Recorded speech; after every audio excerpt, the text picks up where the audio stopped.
Bonjour, nous sommes le lundi 1er décembre 2025, début de semaine, début du mois. Les députés valident finalement la surtaxe d'1 milliard d'euros sur les complémentaires santé en 2026. Rappelez-vous, il y a quelques mois, ils disaient pas de nouvelles taxes, pas de nouvel impôt, ce serait insupportable pour les Français. Après s'y être opposés en première lecture, les députés ont finalement validé en commission la surtaxe exceptionnelle.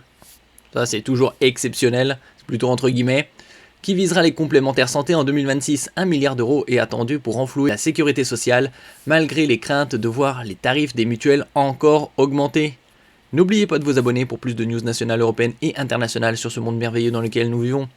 Samedi 29 novembre, lors d'une séance de la Commission des affaires sociales, les députés ont finalement entériné la surtaxe exceptionnelle sur les mutuelles en 2026 selon BFM, une mesure qui figure dans l'article 7 du PLFSS 2026. Pourtant, lors de la première lecture, cette même commission avait invalidé cette mesure, notamment avec le soutien du Rassemblement national ou encore de la France insoumise. Si cette mesure insiste sur le caractère exceptionnel de la surtaxe, c'est toujours exceptionnel. Pour le député RN de la Haute-Marne, Christophe Benz, les mutuelles ne reviendront pas en arrière. Elle a une répercussion sur les tarifs. Mais pour le rapporteur du budget de la sécurité sociale, Thibault Bazin, cette mesure est nécessaire pour trouver des recettes afin de décaler la réforme des retraites. À l'origine, cette taxe devait déjà rapporter 1 milliard d'euros en 2026.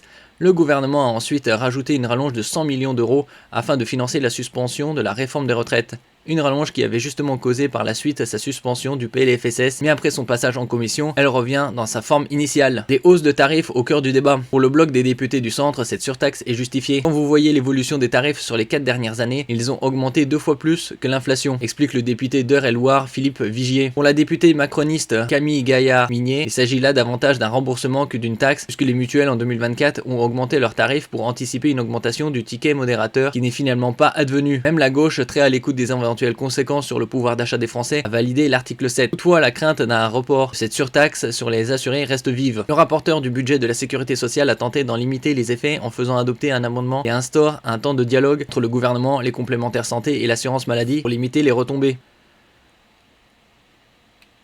Merci pour votre écoute et à la prochaine.